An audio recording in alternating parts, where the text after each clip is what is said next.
All right, everyone. I'm pleased to be here today to introduce Oran Young because I can't think of anyone whose enduring insights from a career of theorizing, which is the subtitle of his talk, I would rather listen to. Since he's retiring, I felt free to go back all the way to the beginning of his CV. I would have told you, where he went to elementary school, but it wasn't on his CV. But we'll at least start with he got his undergraduate degree at Harvard and then went on to Yale to get his master's and his PhD. And then Orin began his career at Princeton, but then held positions all over the place at University of Texas Austin, at University of Maryland College Park, and at Dartmouth before joining us here.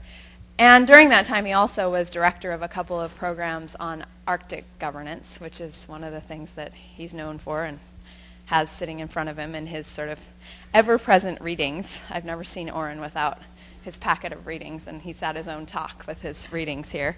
And so he's done a lot of things. I mean, he's served on UN panels, on NAS panels, on lots of Bren committees, of course.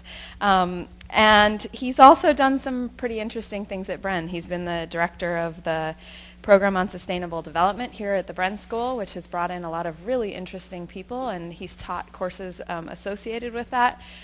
Right now we have in our audience some people who are here because of Orin, some students from Nanjing, China, who are here in collaboration with one of the group projects that Bren is doing, and he's had an ongoing part in that, which is exciting. He's also taught our core course, of course, in environmental politics, one more time than he probably wanted to, and I thank him for doing that for me this year, and courses on environmental institutions, governance for sustainable development. Last I looked, he had about 25 books. I was going to count, but I wasn't sure I'd get it right, and so I just went with about 25 books. Oh, he doesn't know either. Great. And he has more than 50 articles, so he's been incredibly prolific and incredibly influential. And as we all know, if you've heard Orin speak before or been in his classes, he has an incredible ability to synthesize information and to glean from it really insights into the world. And he's going to offer, he says, 14 of these insights today. I'm sure we could each name an additional insight, right, that Orin has shared with us. But I'm looking forward to seeing how he boils down all of these 25 books and 50 articles into these just 14 insights. So with that, Orin.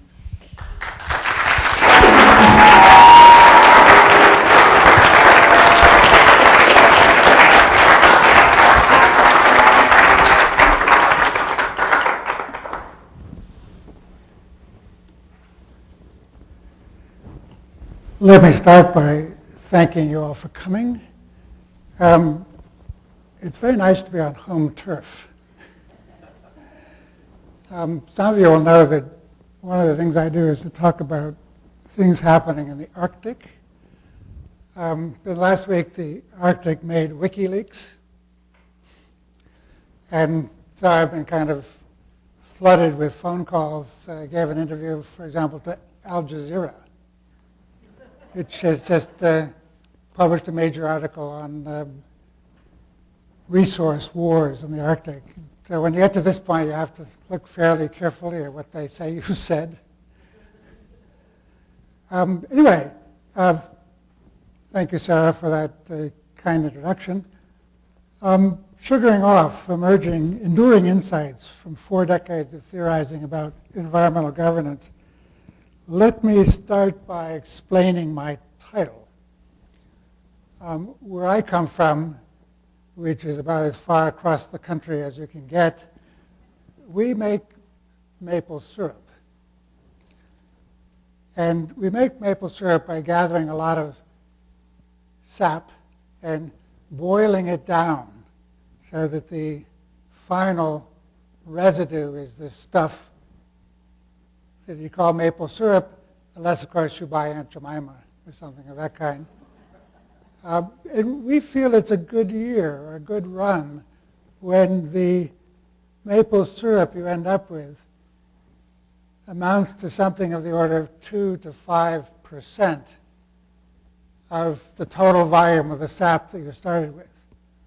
And so I want to argue that if we're lucky, if we have a good run in terms of our research career, we can expect something of the same sort of ratio of enduring insights to the total volume of our research.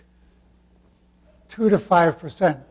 That's a pretty good ratio when it comes to these sorts of things. And so in this talk, I want to look at my own work, not all parts of it, but the part that's really around environmental governance, around environmental institutions from this perspective, and to see if I can distill out of the, I don't know how many books it is. It's one of my problems with the University of California bio-bib system is, I don't know. Why is that so important? Especially when you get to a certain sort of stage. Anyway, I want to try to distill out on the stuff that's mainly about environmental governance and institutions what I think are some of the most significant and interesting results that I've come up with. And let me just start with this brief outline. I want to say just a few words on key concepts and definitions, and then run through with you 14 propositions, which I've formulated in the hope of capturing what I think are some of the most important insights, and then end up with a few words about implications of all of this for the Bren School. So, concepts and definitions. I'll make this very brief. If I were presenting this to a political science or social science audience, I would, of course, embellish these notions of concepts and definitions, but we can dispense with this pretty quickly. I am what's known in the trade as a nominalist with respect to definitions. That is, I make no claims that the definitions I use are in any sense objectively correct. But nevertheless, it's important to be explicit about concepts and to frame them as clearly as possible so that as to minimize the ever-present possibility that we're seeming to disagree by talking past each other because we're using different definitions of the key ideas.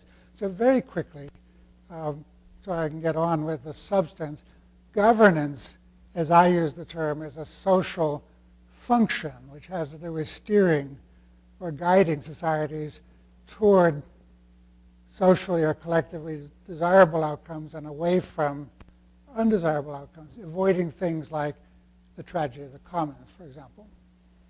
A governance system is a set of arrangements performing the function of governance centered around an institution, but also including a variety of cognitive, cultural, and technological elements, so that a governance system is more than just an institution, but it has an institutional core, let's say.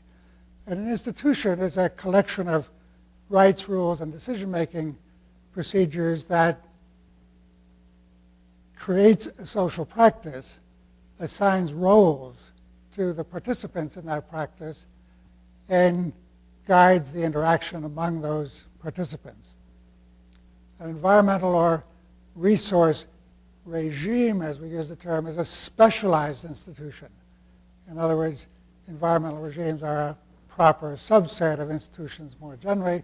They're specialized institutions which are focused on providing governance with respect either to an environmentally significant region or area, like Antarctica, for example, or a functionally significant issue or problem like ozone depletion or climate change or loss of biological diversity. And effectiveness, which is a term that we social scientists write books about and go on at great length about, but for purposes of this discussion, let's just say that effectiveness is a matter of the extent to which a governance system, and particularly an environmental regime, is successful in solving the problem that it was created to solve, or that it emerged to solve. That's a very simple framing, but it's good enough for purposes of today. So I promised a few words about concepts and definitions. That's it.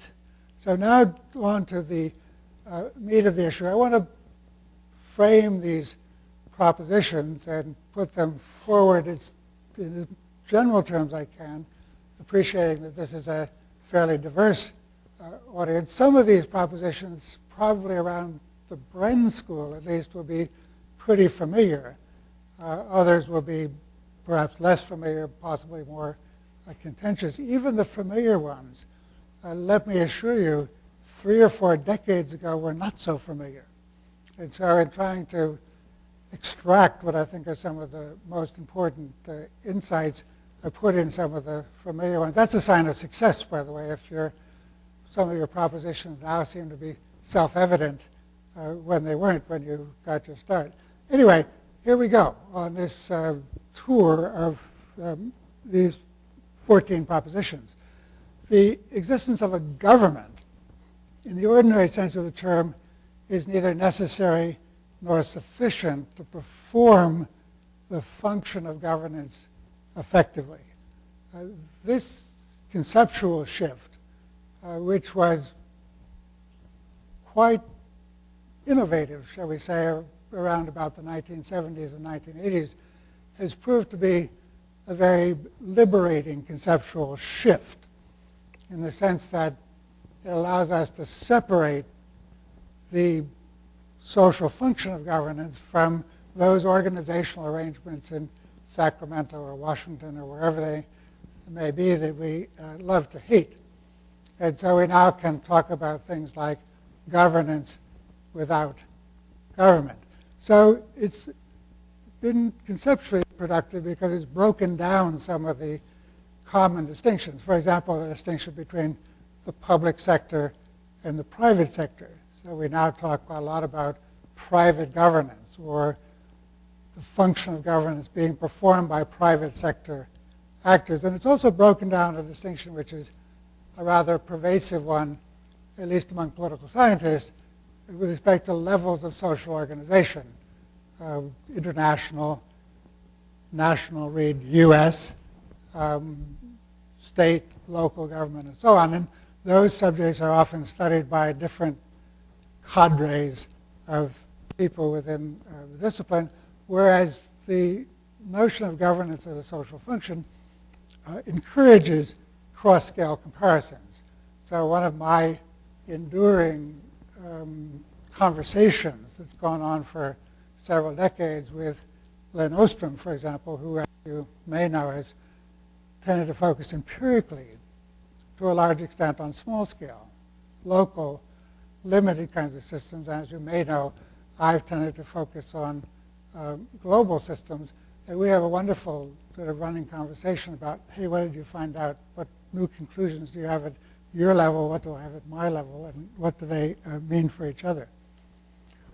So the second proposition is that 3 distinct processes dominate both the formation of environmental regimes and their evolution over time. One is we tend to think of as spontaneity or self-generation. That is, these are institutional arrangements that develop and evolve through processes that are not intentionally guided. This is a terminology and a way of thinking that is made particularly, it's very widespread, but made particularly well known by Friedrich Hayek, a person with whom I disagree about most other things, except for this nifty way of thinking about how social institutions can come into existence. A second one is negotiation or bargaining, as you like. That is, we negotiate with greater or lesser success over what to include in some kind of constitutive agreement, which should lay out the provisions of a environmental regime. The third one is imposition, some form of coercion, may be quite subtle, but nonetheless you get the idea that somebody is calling the shots and other people are more or less participating in the game whose rules were designed by one or more very powerful players in the system. Now, the important point about these distinctions, these three processes, is that they are really analytic distinctions. That is to say, in the real world, in actual situations, there are more often than not mixes of these things going on. And so the real challenge in this regard is to think in terms of scope conditions. What are the factors that determine the degree to which one of these processes is determining the results in a given situation versus another of these? And this is one of the enduring sort of research programs that goes on in this field, trying to understand just empirically, much less normatively, which of these kinds of processes is dominant in a given case. The third one focuses then in on this kind of bargaining process, one of the three big processes, and that my proposition here as a kind of enduring insight is that institutional bargaining focuses on the supply of public goods or collective goods, even though individual members of the relevant group may value them differently. They still have these characteristics of non-excludability and non-rivalness, rather than on reaching agreement on a mutually acceptable point on a conventional contract curve. Around about the late 1960s, early 1970s, I did a lot of work on formal theories of bargaining, most of which had been developed among people working in economics, and most of them were focused on a sort of conventional situation, a buyer and a seller. I have a house, you want to buy the house, how are we going to negotiate an agreement on a specific price, that is a point on a contract curve.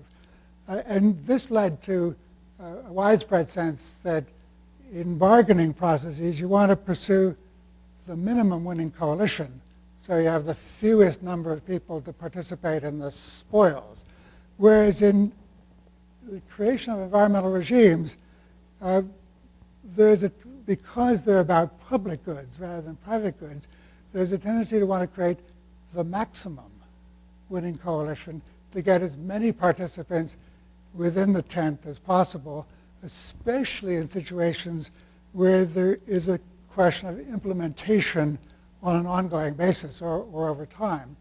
You want everybody to be participants in the arrangement so they feel some sense of ownership and are more likely to carry out the terms of the agreement over time rather than handing over the keys to the house and off you go, so long, I won't see you again.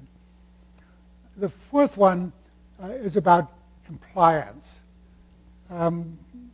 Many people who look at international relations have a tendency to see compliance or the absence of a government with the capacity to impose sanctions or the threat of sanctions on subject as the Achilles heel of governance at the international level. And the proposition here is that the anarchic character, the absence of a government, the anarchic character of international society need not emerge as the Achilles heel of efforts to establish environmental regimes that are effective. And there are a number of reasons for this. One is that there is a good deal of variance in incentives to cheat. There are some kinds of agreements, we tend to call them coordination arrangements as opposed to cooperation arrangements, in which the parties have no individual unilateral incentive to cheat. A good example of that is if we all agree on driving on the right-hand side of the road, you and I don't individually say, I think I'll drive on the left today. I ought to change of pace. I mean, it's tiring almost to drive on the same side. There are other cases in which the regimes we create have a good deal of variation in what we call violation tolerance. If we agree on an arrangement to restrict the use of nuclear weapons, a single serious violation is likely to send that agreement down the tubes. But on the other hand, if we agree on things about harvesting fish or setting up protected areas for various types of biota, we'd like perfect compliance, but some measure of compliance is not going to sink the whole agreement. And so one of the things we ask is how much violation tolerance is there in a given case? There are also compliance mechanisms that don't require sanctions, threats, or punishments in the usual sense of the term.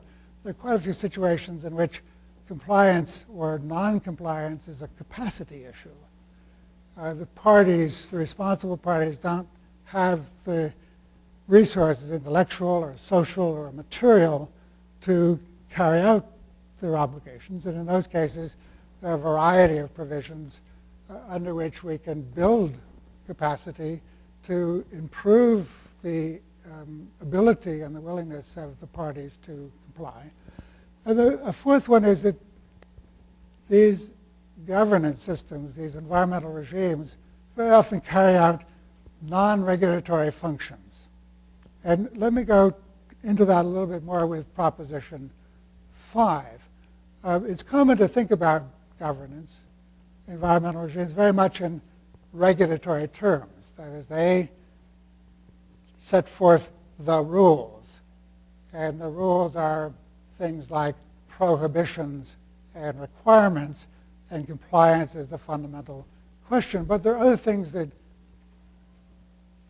governance systems or regimes do. The rules are, of course, important. So, for example, if you think about the international regime for Antarctica, there are things like no nuclear weapons to be placed in Antarctica, no military installations, no hard rock mining, all human installations, research facilities, and so on, to be open to inspection by anyone at all times. Those are classic regulatory issues, and they're very important and very common. But regimes also do other things. For example, they make collective choices, not so much about compliance, but about the articulation of common goals. For example, if you look at ozone depletion, there are questions like what families of chemicals should be included in the provisions for reduction of production and consumption of ozone-depleting substances. We started out with a variety of chlorofluorocarbons and halons, but we're up to, I think at last count, 95 different chemicals. And there are decisions that have to be made each time you say, should we include methyl bromide? Should we include carbon tetrachloride? These are not so much matters of compliance, but of collective choices. Should we accelerate the phase-out schedule? When we agreed to the Montreal Protocol in 1987, the phase-out schedule was fairly long and fairly slow, and it has been accelerated by decisions of the meeting of the parties on a number of occasions. There are also programmatic activities. That is, parties get together and say, you know what, we should join forces to carry out some kind of programmatically interesting activity. And so, for example, in the international regime dealing with the cleanup of the Rhine River, the parties got together, there are 6 or 7 of them, and they said, let's agree to carry out this joint activity. We know we all have to participate to make it work. Let's set forth a program. Or, for example, the Great Lakes Water Quality Agreement in North America, where we have things like remedial action programs, RAPs, as in the parties, in this case the U.S. and Canada, said, let's get together and do something about water quality in Lake Ontario or Lake Erie. So these are sort of programmatic activities. Generative roles are often overlooked but are particularly important. That is the extent to which the participation in an environmental or resource regime actually contributes to the growth of knowledge, leads us over time to understand the problem better than we understood it before. For example, in the case of long-range transboundary air pollution in Europe, one of the main things that was done was to create an emissions monitoring and evaluation program, which has, since the late 1970s, the middle 1970s, has played a very significant role in building the knowledge needed to take actions to address the problems associated with acid rain. And the point here is simply to say that while we tend, as a first-order response, to think in regulatory terms, compliance, who's obeying the rules, and so on. There are a variety of other things that these environmental regimes or institutions do, some of which turn out to be very, very important in terms of where we're going in the future, even though they're not issues of compliance in the ordinary sense. The sixth one, leadership. Individuals regularly play important roles in efforts both to form environmental regimes and to make them effective once they are in place. And furthermore, going back now to the 70s, I introduced a distinction among types of leadership: cognitive, entrepreneurial, and structural. One of the problems with the leadership idea is that there is a danger, as some of my critics pointed out very quickly, of falling into the endogeneity trap. If you identify leaders as those people who have been prominent participants in the formation or implementation of a regime, then you can no longer sort of explain anything about their roles in the processes in terms of leadership, because you've already identified them by their contribution.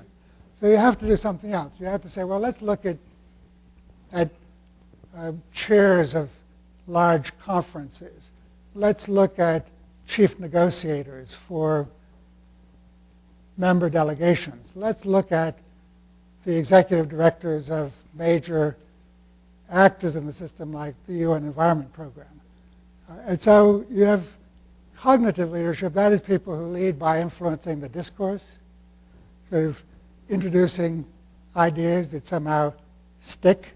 So, for example, in the 1970s, you had a guy called Arvid Pardo, who was the chief delegate from Malta to the Law of the Sea Convention, and he introduced the notion of the common heritage of then mankind, now we say humankind, which became a kind of very powerful foundational concept for the ongoing negotiations regarding the law of the sea.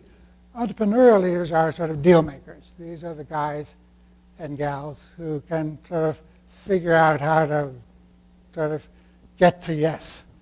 And so there are some people like Tommy Koh, for example, from Singapore, another great power, right, who was chair of the last phase of the UN conference on the law of the sea and was a genius in terms of, a lot of it has to do with knowing when to bang. You have a long debate and you say, so we all agree on X, bang.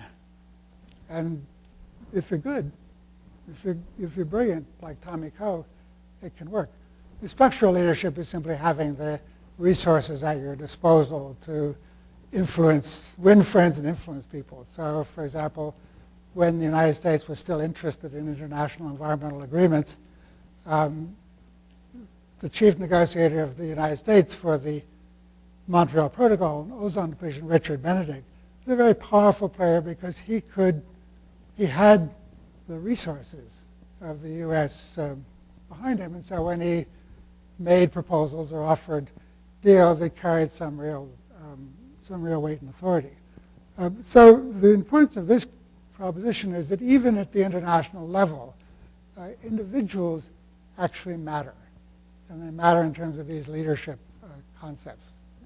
7, cognitive foundations. Effective and resilient, lasting environmental regimes generally rest on some dominant discourse or worldview or their expressions of some form of social order. And when the dominant discourse begins to fray, the regime tends to begin to become shaky. A very perhaps familiar, at least to some of you will be familiar, exemplification of this idea is the notion of what is known as the idea of embedded discourse, embedded liberalism, with respect to the post-World War II international trade regime, and reflected as we've gone on in the notion of the Washington Consensus. But the underlying dominant discourse of embedded liberalism is starting to become frayed around the edges. And so if you want to explain what happened in Seattle in 1999 and the failure to date of the Doha round of international trade negotiations, a lot of it has to do with the sense on the part of a growing number of players in the system, you know what, we're not sure we really still believe in embedded liberalism as a fundamental, foundational principle. And the question a lot of us are interested in is, are we witnessing a similar development in the case of human-environment interactions? There's a lot of people who have begun to talk about the idea of the death of Rio environmentalism, which is another way of saying, does trying to make progress through these humongous conferences like COP15 in Copenhagen at the end of 2009 really make sense? Are we at the end of the line in terms of that mode of operation? I think it's a very powerful and important question. Uncertainty. High levels of uncertainty alter calculations rooted in utilitarian reasoning of what we call the logic of consequences. For many, perhaps most of the environmental issues we're dealing with, levels of uncertainty are from medium to extreme. And so the question is, what happens then? And I, along with a number of other people, began to think in terms of this notion of the veil of uncertainty. If you can't calculate the consequences, costs or benefits, with any precision, what do you do then? I originally thought that what do you do then was to think more in a more focused way about considerations of equity. If you don't really know how to calculate the costs and benefits, shouldn't you pay attention to fairness or equity? But a number of people have pointed out that there are other things you can do under conditions of high uncertainty. You can make limited commitments. Let's try this out for a couple of years and see. Maybe we'll learn more, as I said, from the generative role. Let's put in sunset provisions. This thing's going to self-destruct after a certain period of time. Let's build in adaptability mechanisms. The really tricky situations are cases like climate change, where we have a hard time making useful or credible calculations regarding either the costs of inaction or the costs of action. I mean, and without even worrying too much about discount rates, which I know all of the students here have learned how to do with great in their sleep, it's hard to say what the social costs of climate change are going to be. I think the number of wishful thinkers who think, well, maybe it's going to be good is declining pretty rapidly. But on the other hand, it's very hard to say. And the cost of taking action. Some of you will be familiar with the debate between two very prominent economists, Nick Stern and Bill Nordhaus, on this issue. Nick Stern says that we could probably solve this problem for a commitment of 1 or 2% of gross world product. A big number, but hey, we spend 4.2% of GDP in the United States on national security, and we don't even have a debate about it. It's just automatic. Much more than it would take to deal with the climate situation in a significant way.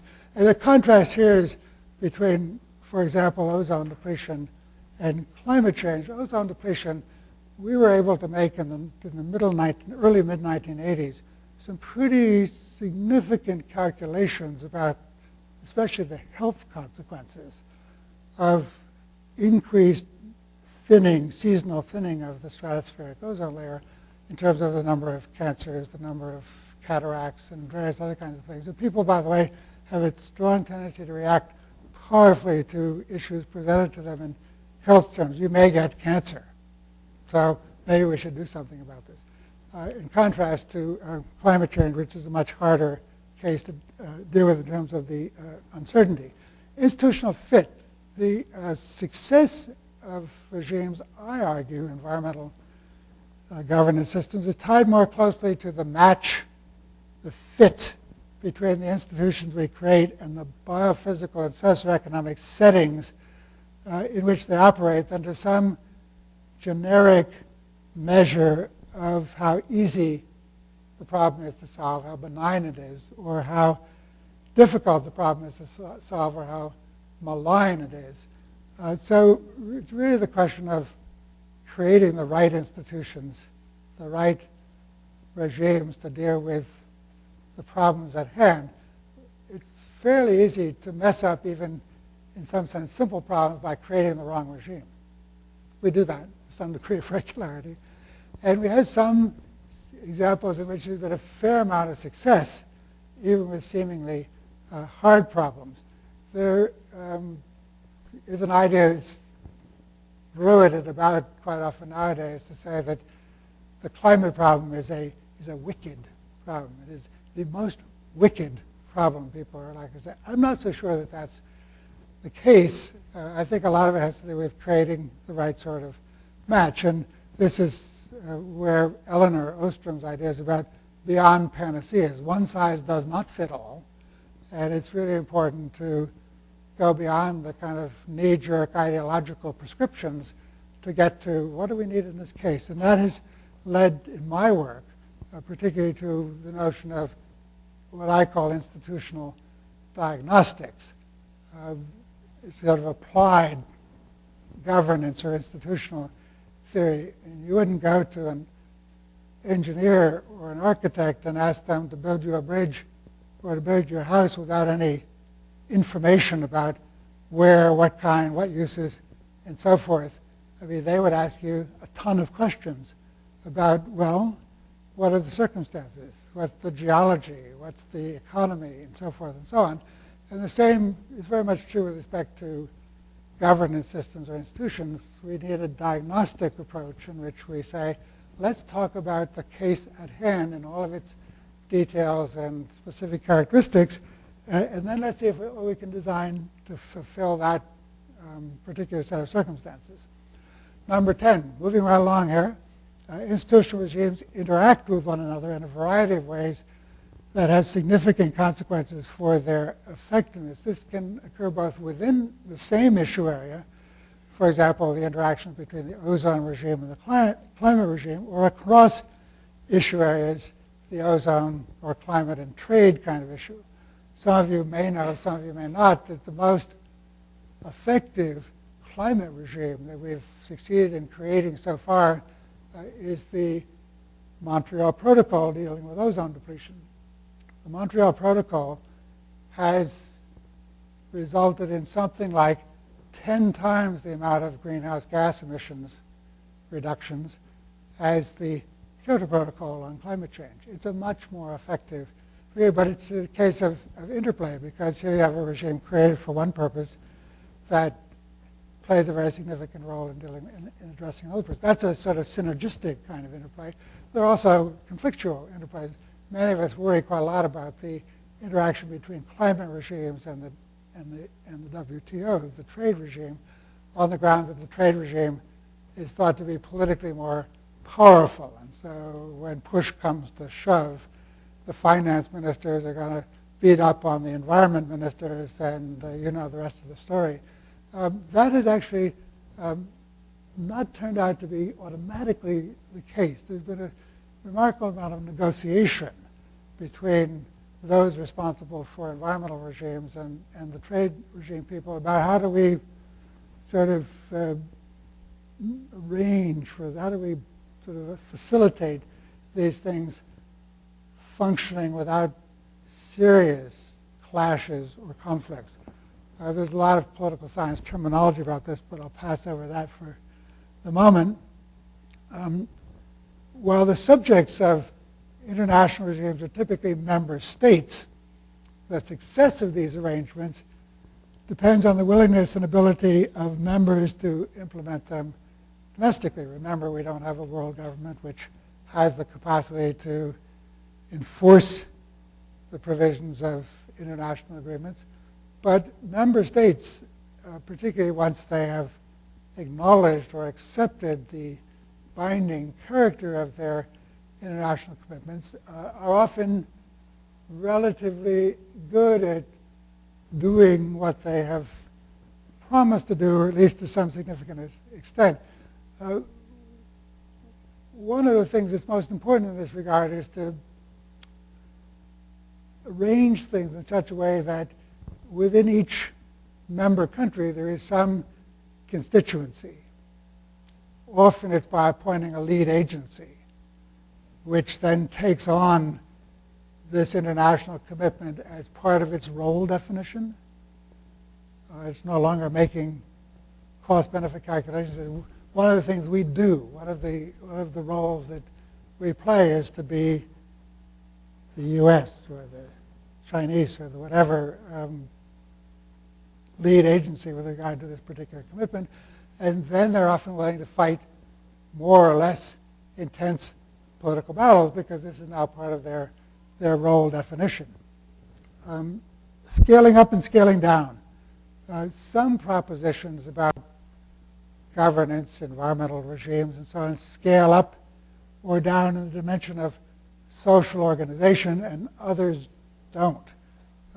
Scaling up, the scaling issue is one that's very familiar to many, perhaps most people in the natural sciences, leaf to landscape, and so on, but much less familiar in the social sciences. But the problem nonetheless arises as to whether the kinds of things that Eleanor finds out in looking at forest management in Nepal has any relevance to the kinds of things that I find out about looking at issues of international governance. And the answer is that there are some propositions that's about effectiveness of environmental governance systems that do scale up and down pretty well, and others that don't. And you see on the slide here some of the main factors that influence which do and which don't, the actors, the issues, the context, and the broader setting. But it's interesting that we have quite a number of local, global similarities that aren't necessarily applicable at the national level. And the reason seems to be because at the national level, we do normally have governments as strong players in the system, and not so much at the other levels. One of the things I've been working on a lot in recent years is this question of institutional dynamics, that environmental regimes, governance systems don't just become static once you've created them. Okay, that's done, it's all in place, now we don't have to worry about changes. They tend to be highly dynamic. And so one interesting question becomes the question of what pathways lead to emergent patterns of change. In my work, I've identified notions of a number of different emergent patterns, like progressive development, going from strength to strength, punctuated equilibrium, where there's little response to external pressures up to a point, and then the governance system says, holy smokes, we got to do something, and makes a significant response to this. This notion is quite familiar with in certain policy arenas as well. The notion of arrested development, you create the regime, but it sort of hits a wall and doesn't go anywhere. Diversion, which is you create a regime for one purpose, but it gets hijacked and later on is used by other actors in the system for other purposes. And collapse. Of course, many old regimes don't really collapse. They just sort of fade off into the background, but some of them actually do collapse. And so we are very interested in this context in the question of what are the factors that determine which of these pathways a given environmental regime will take. And of course, they have different phases of their lives. For example, we had a regime dealing with the conservation of an important species in the Pacific Ocean, the northern fur created originally in 1911. For a number of decades, this was regarded as a kind of brilliant example of a successful regime, but things changed by the 1970s and the 1980s, and the regime literally collapsed almost overnight and just vanished from the scene as other forces became much more dominant. So we tend to look at the relationship, the interaction between endogenous characters, that is the characters of the institution itself, and exogenous factors, whether they are biophysical or economic or political or what have you, to try to understand which pathway a given regime will take. Number 14, we're on the last of this set of propositions, and it's on the Anthropocene.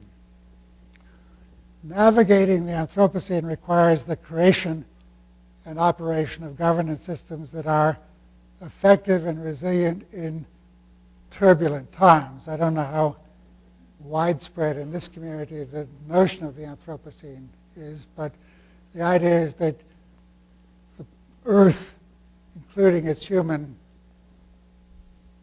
residents, has moved into a fairly dramatically different era, which can be differentiated quite dramatically from the last 10,000 years or so of the Holocene, which was a relatively stable and benign era in which human drivers were relatively limited, into a new era in which human drivers are central to what happens to the planet, and we are already experiencing changes that are quite often nonlinear, sometimes abrupt, and frequently irreversible. And to the extent that these kinds of characteristics are prominent, it's likely to be the case that what worked more or less well in the period prior to the Anthropocene in terms of governance may not necessarily work nearly as well in the circumstances which we find ourselves in today. And we are likely to need governance systems which place an emphasis on being flexible across issues and adaptable over time. And this has led to the notion that instead of trying to create, for example, with respect to climate change, one huge, comprehensive, integrated agreement in which everything is packaged together into a giant, legally binding climate treaty, we may very well be better off to be thinking in terms of what we often call regime complexes, where we have a number of elements or components, all of which are related in some way to the central problem, but operate on their own authority. And so the entire system doesn't go down the tubes when you have a problem with one part of it, or you don't need to reopen the entire negotiating picture in order to address one particular problem of adaptability. And so there's a pretty strong sense that many of us have that we need to be thinking in terms of institutional innovation in addressing a range of problems that have come into focus as we find ourselves navigating the Anthropocene.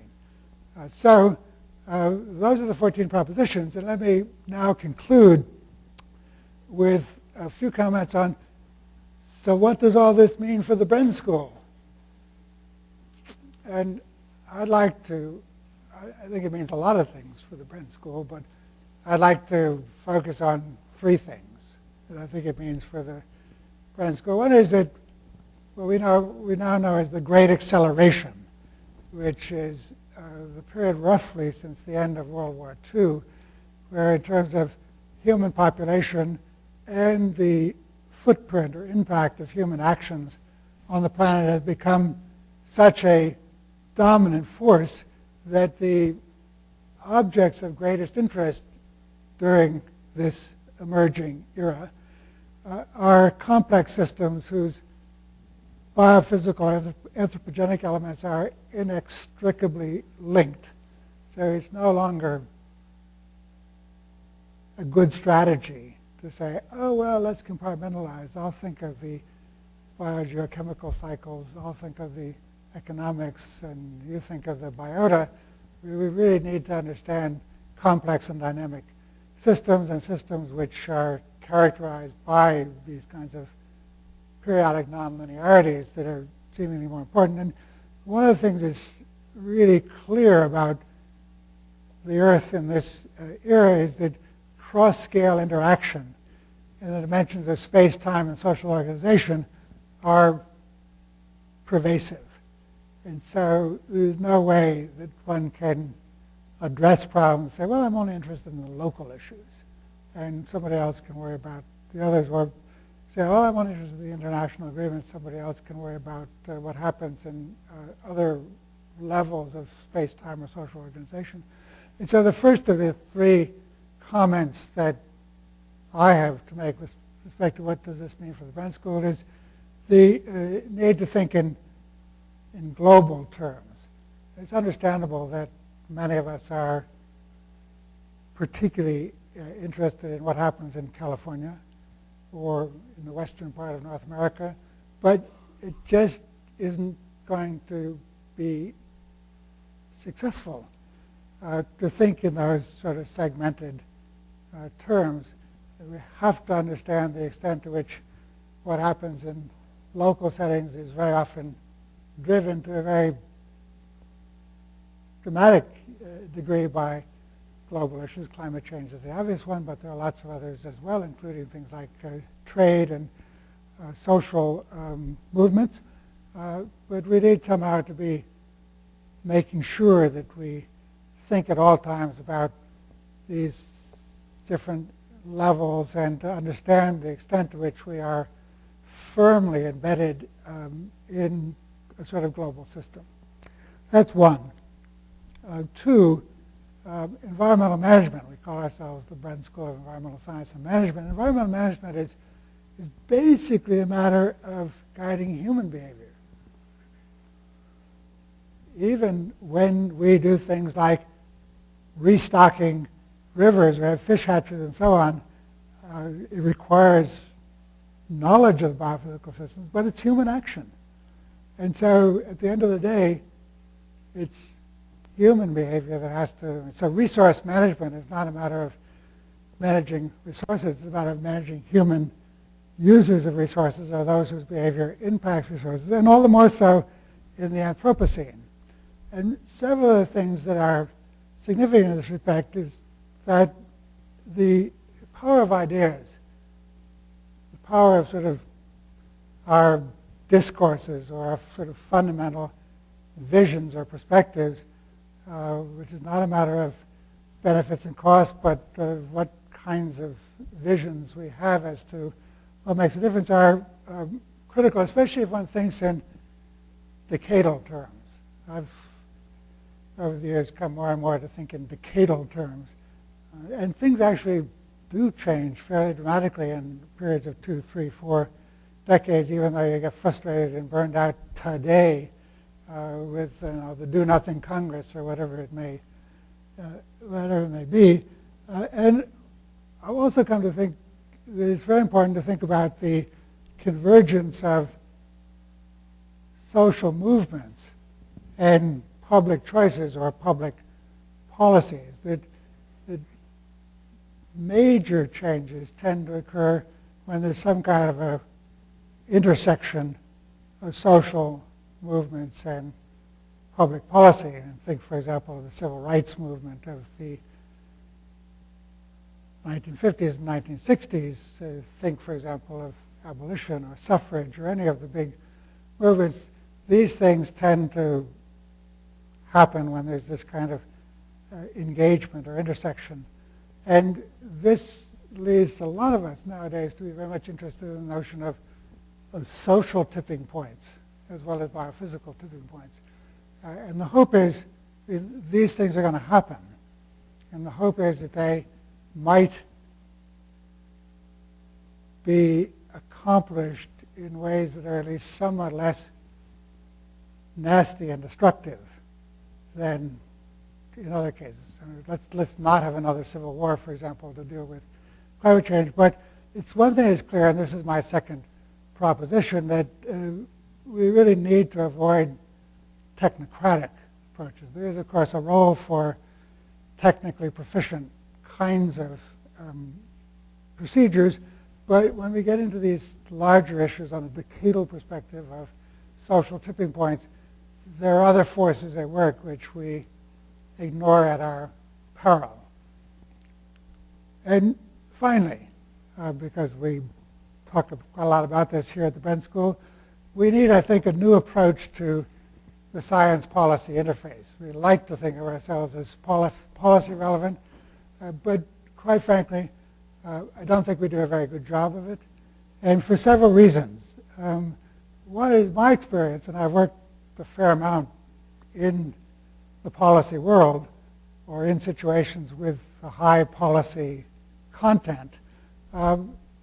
There's no substitute for building relationships of mutual understanding, respect, and trust.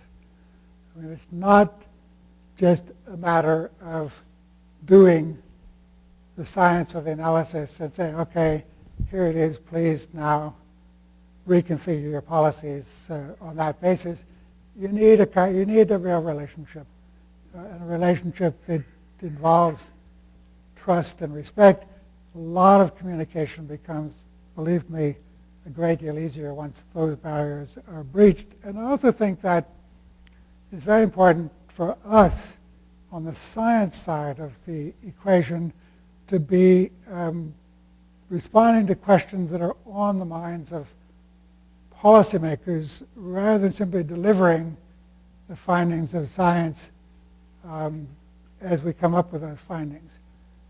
We need to figure out, I mean, we can, of course, try to convince them that some of the big issues are not on their minds and ought to be on their minds. But there's a heck of a lot to be said for going to the science community and say, you know, what are the big issues? What are your problems? What is it that's really gripping you?